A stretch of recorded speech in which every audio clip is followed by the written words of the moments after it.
Hello everyone, जैसा कि हम सोल्व करते हैं एग्रीकल्चर लेक्चर्स के बारे में, तो यहाँ पर लेक्चर नंबर 2 में हम बात करने वाले हैं यहाँ फल और सब्जी उत्पादन से संबंधित कुछ बेसिक क्वेश्चंस को। ठीक है, यहाँ पर हम जितने भी क्वेश्चंस क्लियर करेंगे वो सभी बेसिक क्वेश्चन है और आपको जानना आवश्यक है, क्योंकि यहाँ आपसे एग्जाम में पूछे जा सकते हैं। ठीक है, इसका सेकेंड लेक्चर भी आएगा तो वो हम कल सोल्व करेंगे। आज हम बेसिक क्लियर कर लेते हैं। ठीक है, चलिए आज की वीडियो स्टार्ट करते हैं। आज कुछ नया सीख लेते हैं। तो आज का हमारा फर्स्ट क्वेश्चन है कि बाग लगाने की सर्वाधिक प्रचलित विधि कौन सी होती है। अर्थात यहाँ सबसे जो मोस्ट पॉपुलर मेथड होता है वो कौन सा होता है। तो कौन सा होता है ये आपको जल्दी से कमेंट सेक्शन में बताना है कि आयताकार होता है, वर्गाकार होता है, पंचवृक्षीय होता है या फिर षटभुजाकार होता है। तो अगर हम बात करते हैं यहाँ बाग लगाने की सबसे ज़्यादा जो मोस्ट पॉपुलर मेथड होता है तो कौन सा होता है, यानी सबसे ज़्यादा जिसे अप्लाई किया है वो कौन सा होता है, स्क्वायर होता है अथवा वर्गाकार होता है। कौन सा होता है, स्क्वायर या वर्गाकार मेथड होता है। अब हम इनके बारे में एक बार थोड़ा सा डिटेल में सोल्व कर लेते हैं इनको कि अगर हम बात करते हैं आयताकार। ठीक है, अगर हम बात करते हैं आयताकार में क्या करते हैं। ठीक है, सबसे पहले आप वर्गाकार को समझिए कि वर्गाकार में क्या करते हैं, लंबाई और चौड़ाई दोनों सेम रखते हैं। ठीक है, जब भी हम पौधे लगाते हैं, मतलब यहाँ इसमें 4 पौधे लगे हैं, एक यहाँ पर लगेगा, एक यहाँ पर लगेगा, एक यहाँ पर लगेगा और एक यहाँ पर लगेगा। ठीक है, तो यहाँ इसकी जो लंबाई होगी और जो इसकी चौड़ाई होगी वो दोनों सेम होगी। अगर हम बात करते हैं वर्गाकार में, अगर हम बात करते हैं आयताकार में, तो आयताकार भी यहाँ इसी जैसा होता है। ठीक है, यहाँ जो वर्गाकार मेथड होता है तो इसी के जैसा होता है, लेकिन इसमें क्या होता है कि यहाँ जो चौड़ाई होती है कम होती है बजाय यहाँ लंबाई के। ठीक है, इसमें लंबाई तो ज़्यादा होती है लेकिन जो चौड़ाई होती है वो कम होती है वर्गाकार के मेथड में। ठीक है, वर्गाकार मेथड की तुलना में। ठीक है, आप समझ गए होंगे कि आयताकार में क्या होती है, लंबाई इसकी ज़्यादा होती है लेकिन इसकी चौड़ाई कम होती है। अगर हम बात करते हैं वर्गाकार, तो वर्गाकार में यहाँ लंबाई और चौड़ाई दोनों सेम रखी जाती है। अब हम बात करते हैं यहाँ पंचवर्ग से, तो पंचवर्ग से यहाँ सेम इसी का रूप होता है, वर्गाकार का ही रूप होता है, बस इसमें थोड़ा सा चेंज होता है। और वो क्या होता है हम देख लेते हैं। यहाँ पर क्या होता है, एक वृक्ष हम एक्स्ट्रा लगा देते हैं। ठीक है, याद रखिएगा, वो जो वर्गाकार मेथड होता है तो इसमें क्या करता है, बीच में एक पौधा और लगा दिया जाता है और इस मेथड को किस नाम से जाना जाता है, यहाँ पंचवृक्ष के नाम से जाना जाता है। और अगर हम बात करते हैं जो एक्स्ट्रा पौधा लगाया जाता है तो इसे भी एक स्पेशल नाम दिया गया है और वो क्या दिया गया है, यहाँ पूरक पौधा के नाम से इसे जाना जाता है। क्या नाम दिया गया है इसे, यहाँ पूरक पौधा दिया गया है। क्या नाम दिया गया है इसे, याद रखिएगा, इसे पूरक पौधे के नाम से जाना जाता है। ठीक है, याद रहेगा। तो अब हम बात करते हैं षटभुजाकार। तो षटभुजाकार में यहाँ जो हमारा और चार्ट होता है, ठीक है, जितना भी जो हमारा और चार्ट होता है तो इसमें एक स्ट्रक्चरल बना देते हैं। अब किस प्रकार की बनाते हैं, थोड़ा सा ध्यान से देखिएगा यहाँ पर। तो इस प्रकार की हम स्ट्रक्चर बना देते हैं। ठीक है, एक ही यहाँ पर मैं आपको बता के देता हूँ, इस प्रकार की स्ट्रक्चर हम पूरे खेत में बनाते हैं, पूरे और चार्ट में बना देते हैं। आप देख सकते हो कि जितने भी पॉइंट है अर्थात जितने भी इसके किनारे होते हैं वहाँ पर क्या करते हैं, एक एक पौधा लगा देते हैं। ठीक है, यहाँ पर आप देख सकते हो 1 2 3 4 5 और 6, मतलब ये कौन सा मेथड है, षटभुजाकार है।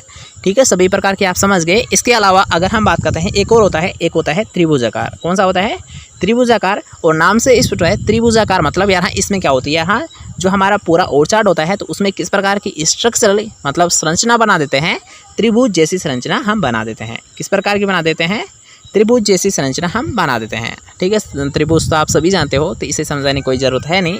तो ठीक है, ये सभी हमारे पॉइंट क्लियर होते हैं कि कितने मेथड होते हैं। ठीक है, हमने डिटेल में सोल्व कर लिया है। तो अब हम नेक्स्ट क्वेश्चन की ओर बढ़ते हैं। तो नेक्स्ट क्वेश्चन यहाँ हमने कई बार आपको बताया भी था कि मानव को भोजन में प्रतिदिन कितनी सब्जी मात्रा आवश्यक होती है। ठीक है, यहाँ पर आपसे पूछे सब्जी की मात्रा, तो सभी को पता है, इसके में कोई दिक्कत है नहीं। कितनी होनी चाहिए, यहाँ 300 ग्राम होनी चाहिए। कितनी होनी चाहिए, यहाँ प्रतिदिन प्रति व्यक्ति सब्जी की आवश्यकता होती है 300 ग्राम होती है। ठीक है, इसके साथ साथ यहाँ पर आपको एक डाइट कमेंट करना होगा। ठीक है, आपके लिए एक क्वेश्चन है यहाँ पर कि मान लीजिए हमने ये तो आपको बता दिया कि यहाँ सब्जी की जो मात्रा होती है प्रतिदिन प्रति व्यक्ति वो तो कितनी होती है, 300 ग्राम होती है। लेकिन अब यहाँ पर आपको एक कमेंट बताना होगा कि अगर हम बात करते हैं जो फल होता है, ठीक है, यानी प्रतिदिन प्रति व्यक्ति को कितने फल की आवश्यकता होती है, फिर कितने फलों की मात्रा की आवश्यकता होती है। ठीक है, क्वांटिटी आपको बतानी है। तो जल्दी से लाइव चैट में नहीं करोगे बल्कि आपको डायरेक्ट कमेंट करना है। ठीक है, आप सभी अभी कमेंट कर सकते हो कि हमें प्रतिदिन कितने फल की आवश्यकता होती है। ठीक है, तो जल्दी से कमेंट सेक्शन में बताइए। तो नेक्स्ट क्वेश्चन की ओर बढ़ते हैं। तो नेक्स्ट क्वेश्चन यार है एक मोस्ट पॉपुलर क्वेश्चन है, कई बार आपसे पूछा गया है ये एग्जाम में कि कौन सी ऐसी विधि है जिसमें यहाँ वर्गाकार विधि की तुलना में 15% अधिक पौधे लगाए जा सकते हैं। ठीक है, यहाँ पर आपसे तुलना की जा रही है वर्गाकार विधि की तुलना में। तो यहाँ पर आपको कुछ ऑप्शन दे रखे हैं कि आयताकार, पंचवृक्ष से षटभुजाकार या फिर कंटूर विधि। तो ऐसा कौन सा मेथड है जिसमें यहाँ वर्गाकार विधि की तुलना में 15% अधिक पौधे लगाए जा सकते हैं? तो वो कौन सा होता है यहाँ? ये होता है षटभुजाकार होता है। कौन सा होता है? षटभुजाकार होता है। याद रखना, अगर हम बात करते हैं वर्गाकार विधि की तुलना में तो कितने लगाए जा सकते हैं यहाँ? 15% अधिक पौधे लगाए जा सकते हैं। ठीक है, नेक्स्ट क्वेश्चन की ओर बढ़ते हैं। तो नेक्स्ट क्वेश्चन में एक अच्छा क्वेश्चन है कि अमरूद, नींबू और माल्टा आदि फलों के लिए वृक्षारोपण दूरी कितनी रखते हैं? यहाँ पर यहाँ स्पेसिंग आपसे पूछी गई है। ठीक है, यहाँ पर आपसे पूछा गया है कि जो r/p रखी जाती है, फिर r/p के मध्य जो डिस्टेंस रखी जाती है ये कितनी रखी जाती है? ठीक है, यहाँ पर आपको ऑप्शंस दे रखे हैं कि 10 मीटर, 5 से 6 मीटर, 2 से 3 मीटर या फिर 1 मीटर। तो आपका राइट आंसर क्या होगा? जल्दी से कमेंट बॉक्स में बताइए कि अमरूद, नींबू और माल्टा आदि फलों के लिए वृक्षारोपण दूरी कितनी रखते हैं? 10 मीटर, 5 से 6 मीटर, 2 से 3 मीटर या फिर 1 मीटर। तो राइट आंसर क्या होगा? इसका होगा यहाँ, अगर हम बात करते हैं अमरूद, नींबू और माल्टा, तो सबसे पहले इस क्वेश्चन को करने से पहले आप सभी को ये पता होना चाहिए कि अमरूद, नींबू और माल्टा किस प्रकार के पौधे होते हैं। लार्ज होते हैं, स्मॉल होते हैं या फिर मीडियम साइज के होते हैं। तो अगर हम बात करते हैं यार अमरूद, नींबू और माल्टा, तो ये सभी क्या होते हैं यहाँ? मीडियम साइज के होते हैं। किस साइज के होते हैं? मीडियम साइज के होते हैं। जैसे कि अगर हम बात करते हैं मीडियम साइज, तो मीडियम साइज में जो स्पेसिंग रखी जाती है, ठीक है, याद रखिएगा, जो स्पेसिंग रखी जाती है, जो डिस्टेंस रखी जाती है, ये रखी जाती है 5 से 6 मीटर रखी जाती है। कितने रखी जाती है? 5 से 6 मीटर रखी जाती है। लेकिन अगर हम बात कर लेते हैं जैसे कि आम, तो आम क्या होता है? एक लार्ज प्लांट होता है। क्या होता है? लार्ज स्पे या फिर लार्ज साइज का पौधा होता है। तो अगर हम बात करते हैं आम में जो डिस्टेंस रखी जाती है वो कितनी रखी जाती है? ये रखी जाती है हाँ 10 मीटर रखी जाती है। कितनी रखी जाती है? 10 मीटर रखी जाती है। लेकिन अगर हम बात करते हैं स्मॉल साइज, तो स्मॉल हम मान सकते हैं, यहाँ पर आप एग्जाम्पल ले सकते हो जैसे कि करौंदा। ठीक है, करौंदा भी आप ले सकते हो। तो करौंदा में क्या करते हैं यहाँ 2 से 3 मीटर की डिस्टेंस रखी जाती है। तो करौंदा तो कुछ एक्स्ट्रा हो जाता है। हम यहाँ पर लेते हैं पपीता, केला और पपीता ले लेते हैं। ठीक है, केला और पपीता क्या होते हैं? स्मॉल साइज के पौधे होते हैं। तो इनमें जो स्पेसिंग रखी जाती है वो कितनी रखी जाती है? केवल यहाँ 2 से 3 मीटर रखी जाती है। कितनी रखी जाती है? केवल यहाँ 2 से 3 मीटर रखी जाती है। ठीक है, आपको याद रहेगा। नेक्स्ट क्वेश्चन की ओर बढ़ते हैं। तो नेक्स्ट क्वेश्चन आपसे पूछा है, भारत का फल और सब्जी उत्पादन में कौन सा स्थान होता है? तो सभी को पता है, अगर हम बात करते हैं भारत का जो फल और सब्जी के उत्पादन में, तो होता है सेकंड स्थान होता है। और फर्स्ट किसका होता है? चाइना का होता है। ठीक है, सभी को पता है कि अगर हम बात करते हैं जो फर्स्ट, तो फर्स्ट किसका होता है? चाइना का होता है। अगर हम बात करते हैं सेकंड, तो सेकंड किसका होता है? इंडिया का होता है। ठीक है, नेक्स्ट क्वेश्चन की ओर बढ़ते हैं। तो नेक्स्ट क्वेश्चन आपसे पूछा है, फल फूल झड़ने, यार हम फल फूल झड़ने से रोकने के लिए पादप वृद्धि हार्मोन को काम में लेते हैं। अर्थात ऐसा कौन सा पादप हार्मोन है जिसका प्रयोग हम फल फूल को झड़ने से रोकने के लिए किया जाता है? ठीक है, यहाँ पर आपको कुछ ऑप्शन दे रखे हैं कि IA, IBA, NAA या फिर जिब्रेलिक अम्ल। तो आपका राइट आंसर क्या है? कमेंट सेक्शन में बताइए जल्दी से कि फल फूल अगर झड़ रहे हैं, ये आपके प्रॉब्लम देखने को मिल रही है किसी प्लांट यानी फ्रूट प्लांट में, तो आप किसका प्रयोग करोगे? किस हार्मोन का आप छिड़काव करोगे या फिर किस हार्मोन का आप प्रयोग करोगे जिससे कि ये प्रॉब्लम आपकी रुक जाए?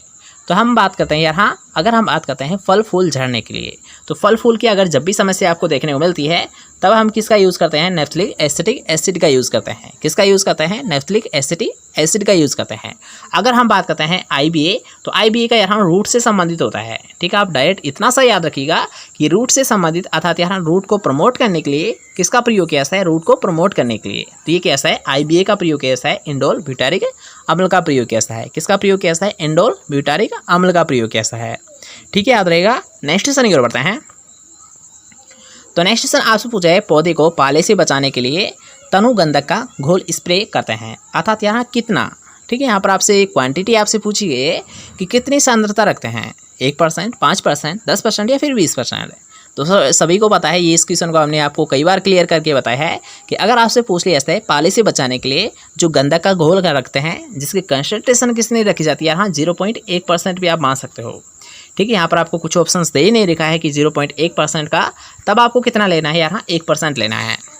याद रखिएगा, अगर हम बात करते हैं पाले से बचाने के लिए गंधक का जो कंसंट्रेशन रखते हैं, अर्थात जो सांद्रता रखी जाती है, ये कितनी रखी जाती है? ये रखी जाती है 1% रखी जाती है। कितनी रखी जाती है? 1% रखी जाती है।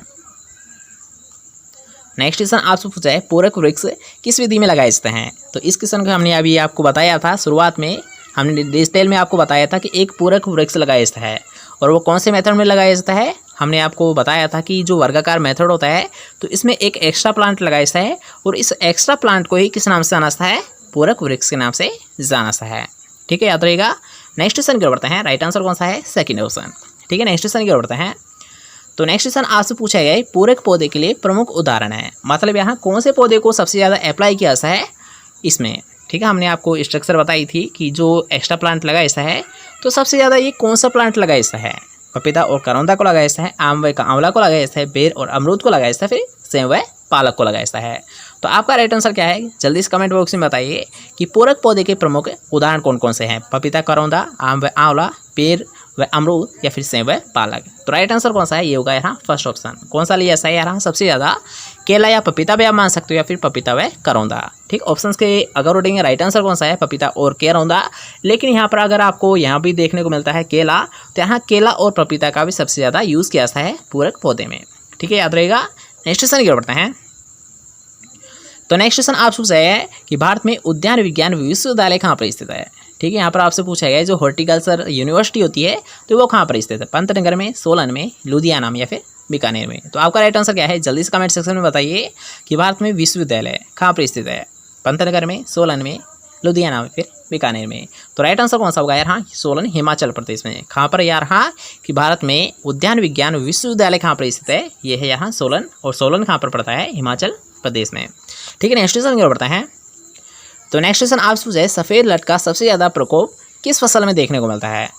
ठीक है, यहाँ पर आपको इंसेक्ट दे रखा है कि सफ़ेद लट है, तो सफ़ेद लट का सबसे ज़्यादा किस पर डैमेज होता है या फिर सबसे ज़्यादा जो हानि पहुँचाता है प्रोडक्शन को, तो किस फसल में पहुँचाता है? ये आपको कमेंट सेक्शन में बताना है। जल्दी से बताइए कि मूंगफली में, ज्वार में, गन्ने में, फिर आलू में। तो अगर हम बात करते हैं यहाँ सफ़ेद लट, ठीक है, वाइट गर्व की अगर हम बात करते हैं, वाइट गर्व, ठीक है, आपको कभी कभी इंग्लिश में भी देखने को मिल जाता है ऑप्शन में। तो इसका आपको डायरेक्ट यार है वाइट गर्व का जो सबसे ज़्यादा जो डैमेज करती है ये किस फसल को करती है? ये करती है हाँ ग्राउंडनट या मूंगफली को करती है। किसी सबसे ज़्यादा डैमेज करती है? ये करती है हाँ मूंगफली को करती है। ठीक है, नेक्स्ट क्वेश्चन की ओर बढ़ते हैं। तो नेक्स्ट क्वेश्चन आपसे पूछा है चेपा, एफिड या मोइला प्रमुख कीट किसका होता है? ठीक है, इस क्वेश्चन को हमने आपको कल ही बताया था कि अगर आपसे पूछ लिया जाता है चेपा, एफिड या फिर मोइला, ठीक है, तीनों ही एक होते हैं कि चेपा, एफिड या मोइला। सॉरी, चेपा और मोइला एक होते हैं, एफिड कुछ अलग होता है। ठीक है, ये दो इंसेक्ट यहाँ पर आपसे पूछे गए हैं कि चेपा, एफिड और मोइला प्रमुख कीट किसके होते हैं, किस क्रॉप के होते हैं? गेहूँ, बाजरा, सरसों या फिर चना। तो राइट आंसर कौन सा होगा? हमने आपको कल ही बताया था कि अगर आपसे पूछ लिया जाता है चेपा, मोइला, एफिड, तो सबसे ज़्यादा किसी इंसेक्ट को यानी किस क्रॉप को डैमेज करते हैं? ये करते हैं सरसों को करते हैं, मस्टर्ड को करते हैं। किसको करते हैं? सरसों को करते हैं, मस्टर्ड को करते हैं। ठीक है, नेक्स्ट क्वेश्चन भी इसी से संबंधित है कि अगर आपसे पूछ लिया जाता है कि चेपा कीट का नियंत्रण किसकी सहायता से किया जाता है? ठीक है, मान लीजिए आपके फील्ड में चेपा लग गया, तो आपको इसका कंट्रोल किसकी सहायता से करोगे?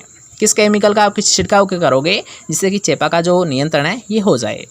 एल्ड्रिन का आपको करोगे, फोरेट का करोगे, मिथाइल पैराथियोन का करोगे, या फिर मोनोक्रोटोफास का प्रयोग करोगे? तो राइट आंसर क्या होगा ये आपको कमेंट सेक्शन में बताना होगा। जल्दी से बताइए कि चेपा कीट का नियंत्रण किसकी सहायता से किया जा सकता है? एल्ड्रिन, फोरेट, मिथाइल पैराथियोन या फिर मोनोक्रोटोफास। तो राइट आंसर कौन सा है कमेंट सेक्शन में बताइए। तो जिसने भी थर्ड ऑप्शन दिया है उसका राइट आंसर है, क्योंकि अगर हम बात करते हैं चेपा, मोइला या फिर एफिड, तो इनका जो कंट्रोल किया जाता है ये किसकी सहायता से किया जाता है? ये किया जाता है मिथाइल पैराथियोन की सहायता से किया जाता है। किसकी सहायता से किया जाता है? मिथाइल पैराथियोन की सहायता से किया जाता है। ठीक है, नेक्स्ट क्वेश्चन की ओर बढ़ते हैं। तो हमने अभी तो जाना यहाँ एक एफिड, ठीक है, हमने अभी तो जान लिया कि एफिड का सबसे ज़्यादा डैमेज किस पर होता है या फिर सबसे ज़्यादा जो प्रभाव होता है, इफेक्ट होता है, वो किस फसल पे होता है? सरसों पे होता है। लेकिन यहाँ पर आपसे पूछा गया जेसिड किस फसल में देखने को मिलता है? ठीक है, यहाँ पर आपको देखने को मिल रहा है जेसिड। तो जेसिड का सबसे ज़्यादा जो प्रभाव होता है, जो इफेक्ट पड़ता है, वो किस फसल पर पड़ता है? ये आपको बताना है कि सरसों में, गन्ने में, गेहूँ में या फिर कपास में। तो आपका राइट आंसर क्या है? जल्दी से कमेंट सेक्शन में बताइए कि जेसिड किस फसल में देखने को मिलता है? सरसों में, गेहूं में, गन्ने में या फिर कपास में। तो राइट आंसर कौन सा होगा? फोर्थ ऑप्शन है। ठीक है, अगर हम बात करते हैं एफिड, तो एफिड का तो प्रयोग यानी जो इंसेक्ट या फिर जो इफेक्ट पड़ता है, तो ये सबसे ज़्यादा किस पर पड़ता है? सरसों पर पड़ता है। ठीक है, अगर हम बात करते हैं एफिड का, तो एफिड का सबसे ज़्यादा इफेक्ट किस पर पड़ता है? सरसों पर पड़ता है। लेकिन अगर हम बात करते हैं जेसिड, तो जेसिड का सबसे ज़्यादा जो इफेक्ट पड़ता है ये किस फसल पे पड़ता है? ये पड़ता है कपास पर पड़ता है। ठीक है, नेक्स्ट क्वेश्चन की ओर बढ़ते हैं, जो कि आज का हमारा लास्ट क्वेश्चन रहने वाला है कि राजस्थान में बरसात में सर्वाधिक प्रकोप किसका होता है?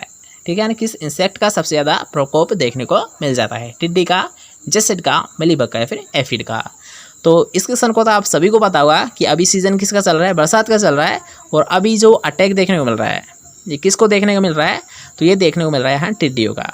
ठीक है, आपको सभी को पता है कि अभी जो प्रॉब्लम आ रही है टिड्डियों की आ रही है, इनका कंट्रोल भी नहीं हो पा रहा है। ठीक है, तो कौन सा है आपका राइट आंसर? फर्स्ट ऑप्शन है।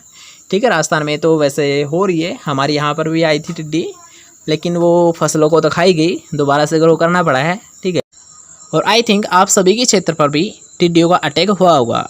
अब यहाँ पर एक आपके चॉइस पर क्वेश्चन है। ठीक है, आप बता भी सकते हो या फिर नहीं भी बता सकते हो, कोई दिक्कत नहीं है। अब आपको यहाँ पर बताना है कि मान लीजिए आपके क्षेत्र में, ठीक है, आप किस क्षेत्र से बिलोंग करते हो और आपके क्षेत्र में टिड्डियाँ आई है या फिर नहीं आई है, और आई है, अगर मान लीजिए आपके क्षेत्र में टिड्डियाँ आई है, लेकिन किस फसल को सबसे ज़्यादा उन्होंने डैमेज किया है, ये आपको बताना है। ठीक है, याद रखिएगा, टिड्डियों ने किस फसल को सबसे ज़्यादा डैमेज किया है, ये आप सभी को कमेंट सेक्शन में बताना होगा। ठीक है, आपके चॉइस पर है कि आप बता भी सकते हो, नहीं भी बता सकते हो, कोई दिक्कत नहीं है। ठीक है, तो आज के लिए बस नहीं, कैसा लगा इसका वीडियो कमेंट करके जरूर बताएं। अगर आपको वीडियो पसंद आया तो वीडियो कर दें एक लाइक, इस वीडियो कर दें अपने दोस्तों के साथ शेयर, और चैनल को अभी तक सब्सक्राइब नहीं किया है चैनल को लीजिए सब्सक्राइब। मिलते हैं कोई नेक्स्ट टाइम बहुत टॉप से, सही, बाय बाय, टेक केयर।